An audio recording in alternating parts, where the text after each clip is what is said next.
말씀을 들었음에도 불구하고 그 말씀이 자기의 믿음으로 오지 않게 되면 기다려주는 것이거든요. 계속해서 믿음으로 반응할 때까지. 본인이 아직도 자기 존재의 것을 버리지 않아서 믿음의 말씀을 받아들이지 못해서 믿음의 삶이 안 나오는 것인데, 그것을 억지로 막 다그쳐서 될 일이냐 이거죠. 안 되는 겁니다. 그리고 믿음은 누가 주는 거라고요? 그리스도께서, 하나님께서 주시는 것인데, 마치 사람이 막 교육을 시키면 될 것처럼 생각을 해서 교육을 시키는 것은 그 억지이지, 억지. 억지니까 따라가지 못하는 사람은 부담감을 느끼는 것입니다. 근데 항상 눌려서 살아가는 것이죠. 또 사람들은 본래 말을 잘 알아듣는 사람이 있고 활동적인 사람은 거기에 응하지만 내성적이고 소심한 사람들은 거기에 응하는 것이 대단히 어렵거든요. 대단히 어렵죠. 자기 본성, 내성적이고 소심한 그 자기 본성을 가지고 따라가려고 하니까 굉장히 부담스럽고 힘든 것이죠. 아니, 나 좋으려고 교회 왔는데 마치 교회를 위한 부속품으로 전락을 하게 된다는 것이죠. 이게 말이 되는 얘기가 아닙니다. 예수님은 성경 말씀에서 보면 아시듯이 단 한 사람에게도 강요하지 않으셨다는 거죠. 한 사람의 영생을 얻으려고 물었습니다. 예수님께 와가지고. 어떻게 영생을 얻습니까? 말씀을 다 지켜라. 그건 제가 어렸을 때 다 지켰는데요. 그러면은 부족한 것이 있는데 네 가진 재산을 가난한 자들에게 나눠주고 나를 따르라. 그랬더니 이 양반이 갑자기 풀이 확 죽어버립니다. 그리고 떠나가는 것입니다. 오늘날 같으면 어떻게 하죠? 아니야. 좀 기다려봐. 그래가지고 교인으로 붙들었겠죠. 근데 예수님은 붙들지 않으신다는 것이죠. 믿음의 말씀을 전했음에도 불구하고 그리스도의 말씀이 그 사람 속에 있을 곳이 없어서 그가 그냥 떠나가는 것을 붙들지 않는다는 것이죠. 인저에도 그렇습니다. 이 말씀을 증거해서 어떻게 해서든지 간에 여러분의 믿음 안에서 사는 것을 원하지만, 그러나 본인이 거부하고 잘 받아들이지 않고 더디 받아들이게 되면 기다려줄 수밖에 없는 것이죠. 또 어떤 사람은 이거 아니네 하면서 돌아서도 붙잡지 않는다는 것이죠. 좀 섭섭하긴 하겠지만 가는 사람들은 붙잡아 주기를 원하겠죠. 그런데 아직 이 믿음의 말씀을 받아들일 수가 없기 때문에, 또 들을 귀도 아직 없기 때문에 이 말씀이 얼마만큼 소중하고 귀하고 또 희귀하다고 하는 사실을 알지 못하니까 그냥 떠나가는 것이라는 것이죠. 여러분, 말씀은 너무 단순하지 않습니까? 우리 모두가 타락한 생명을 가지고 세상에 탄생을 했기 때문에 하나님께서 우리를 부르시려면 항상 뭐를 먼저 요구하셨던 것이죠? 죽음을 요구하셨잖아요. 그래서 십자가에서 예수님께서 대신 죽으셨다는 겁니다. 그러면 하나님 앞에 나가려고 하는 이 사람은 그 죽음을 내 것으로 받아들이니까 자기를 죽은 자와 같이 여길 것 아니겠어요? 그러고 나서야 하나님 앞에 나갈 수가 있다는 거죠. 그런데 오늘날 이 말씀을 듣는 우리가 자신을 죽은 자로 여겨지냐는 얘기죠. 이건 진리인데 믿음으로는 내게 와닿지 않는다는 사실입니다. 그러니까 죽은 자로 하나님 앞에 못 나간다는 거죠. 못 나가니까 그분을 본 적이 없는 것입니다. 그러면 이 단순한 이 진리가 내게 믿어지려면 어떻게 해야 되느냐 이거죠. 거기는 순서가 있습니다. 그동안 내가 살아왔던 내 율법적 삶이 정리가 되어야 되고, 또 생명을 갈아치우기 위해서 십자가의 은총을 허락해 주셨으니까 내가 내 생명을 버리고 그분이 나의 생명이 되기를 간절히 원하는 단계가 있어야 된다는 거죠. 그런 단계가 없이 이 믿음이 이룰 수가 없다는 얘기입니다. 본인이 원해야 주는 거죠. 하나님은 우리에게 자유의지를 주셨기 때문에 본인이 원해야 주는 겁니다. 원해야. 예수께서는 이스라엘의 모든 사람들을 다 고쳐주신 거 아니었습니다. 어떤 사람을 고쳐주셨죠? 원하는 사람은 원하는 사람. 오늘 아침에도 잠깐 구원에 대한 얘기를 잠깐 했었습니다. 구원에 대한 얘기를 한번 들어보시죠. 얘기를 하다 보니까 이것도 다른 사람들이 또 다 알아야 될 사항 같네? 속으로 생각이 다 들었어요. 여러분은 자신이 구원받을 수 있다는 확신이 있는 사람 있습니까? 없습니까? 확신이 있는 사람. 나는 꼭 구원 받을까? 이런 확신을 가지고 계신 분 계십니까? 말씀을 계속 듣다 보면 대답은 안 하셨어도 나는 구원 받을 수 있을까요? 그렇게 생각하시는 분 있는지도 모르겠네요. 구원 받을 수 있는 사람이 있을까요? 없을까요? 한 사람도 없습니다. 다 죄인이잖아요. 죄인은 구원 못 받습니다. 죄인은 구원 못 받습니다. 그런데 어떤 사람만 구원 받아요? 내가 죄인이어서 구원 못 받는 줄 알지만 그래서 나를 불쌍히 여기소서 하고 예수님 앞에 나가는 사람입니다. 구원 받을 만한 건덕지가 우리 속에는 하나도 없습니다. 다 죄인입니다. 지금 이 말씀 들으면서 내가 구원 받을지 안 받을지 가능성을 점쳤다는 얘기는 아직도 본인이 죄인이라는 사실을 분명히 모르기 때문에 그러는 것이죠. 아니 구원 못 받는다니까. 구원을 못 받는데 제가 여러분에게 지금 이것을 알려드리려고 하는 겁니다. 여러분은 절대로 구원 못 받습니다. 그러니까 어떻게 해야 되는 거죠? 희망이 없는 것이죠. 희망이 없으니까 어떻게 해야 돼요? 근데 다행히도 그분은 긍휼을 원하신다네요.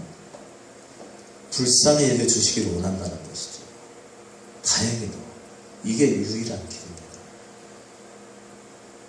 주여 나를 내가 구원받을 수 없는 존재입니다. 그러나 나를 불쌍히 여기소서 하고 긍휼을 구하면 응답해 주시겠다는 겁니다. 야, 이게 유일한 키죠. 구원받을 수 있는. 이 긍휼을 의지하는 것이지 내가 구원받을 수 있을지 없을지 그 이유를 자기 안에서 찾는다면 없는 것이죠. 우리 모든 사람은 죄인이니까. 그래서 제가 얼마나 자주 긍휼에 대해서 여러분께 말씀을 드립니까? 예수님은 우리의 헌신이나 그 다음에 우리의 제사를 요구하지 않으신다고 하셨죠. 내가 얼마큼 그리스도의 말씀 안에서 잘 사는지 이걸 보시는 게 아니라는 거죠. 내가 얼마나 그분의 말씀에 순종을 잘하는지, 내가 얼마나 기도를 많이 하는지, 내가 얼마나 그분을 위해서 사는지, 내가 얼마나 그분에서 내 모든 것을 버렸는지 이런 걸 원하지 않는 것입니다. 이런 걸 원하는 게 아니고 나는 절대로 구원받을 수 없는 죄인입니다. 그러나 나를 불쌍히 여기소서 하고 불쌍히 여겨 주실 때까지 그분을 찾는 것입니다. 불쌍히 여겨 주실 때까지. 그 애화가 어떤 것이죠? 불의한 재판관 애화이죠.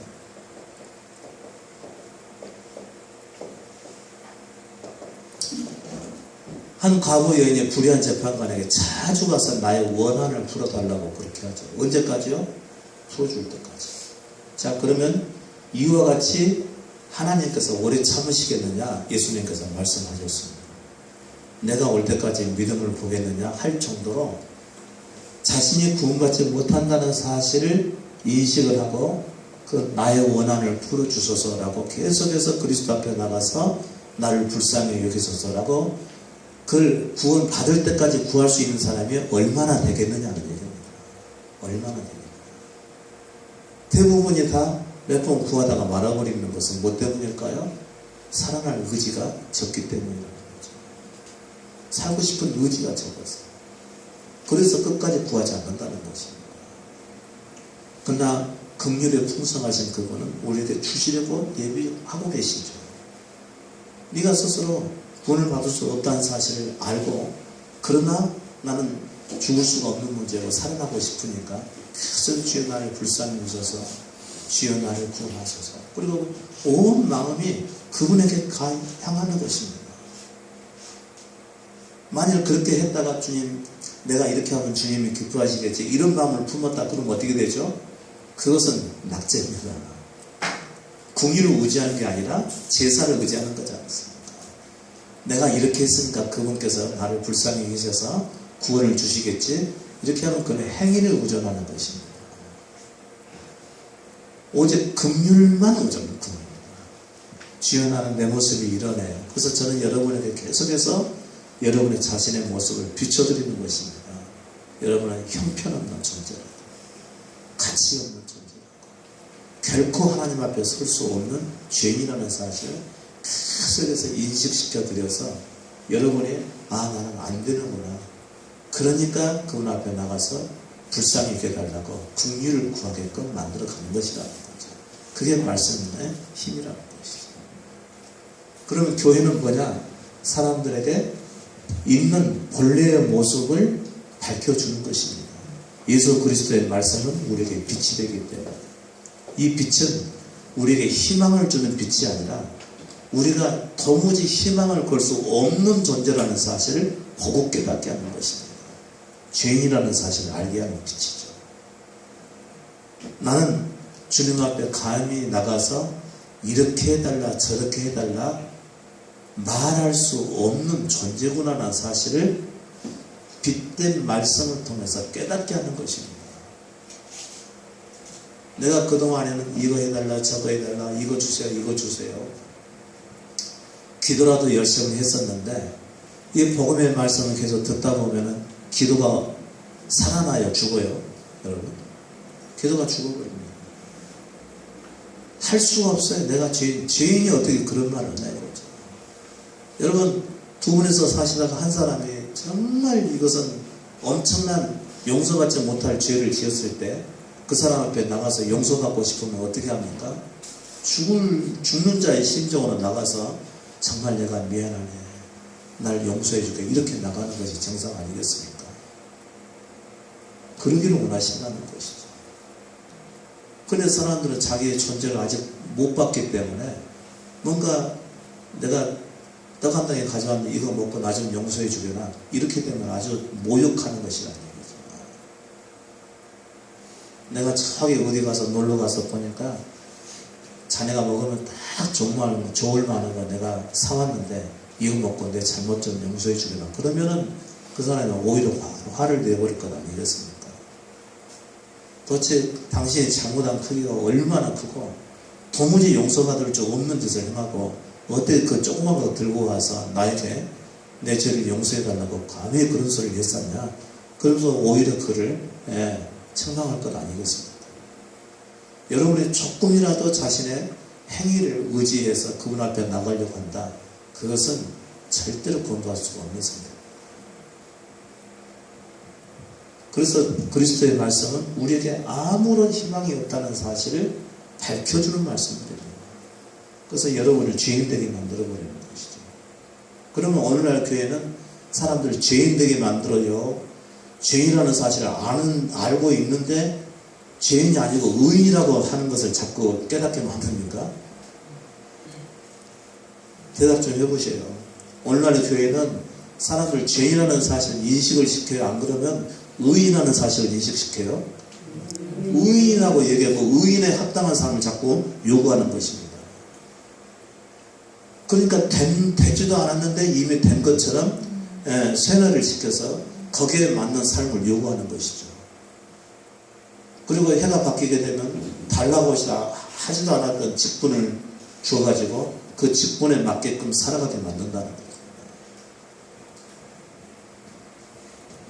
권사 받을 상황도 아닌데 권사 자격도 없는데 권사 직분을 딱 줘가지고 권사에 합당한 삶을 살으라고 요구를 한다는 것이죠.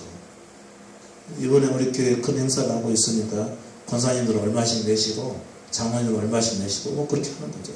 권사가 돼가지고 기도에도 안 나온다고 이렇게. 아 누가 달라고 했어? 본인이 줘놓고 나서 권사에 해당하는 행위를 요구한다는 것이죠. 이런 말씀 드리기가 참 아주 거북하지만 강도도 그런 강도가 없습니다. 남의 것을 그냥 빼앗는 거잖아. 빼앗는 거. 나는 여전히 죄인인데 의인이라고 자꾸 확신을 시켜준다는 것이죠. 죄인이라는 사실도 미처 모르고 있는데. 그런데 예수님의 빛은 뭡니까?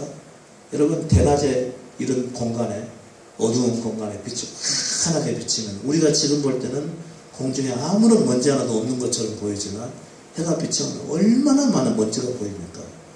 그것처럼 예수 그리스도는 빛의 역할을 한다는 거예요.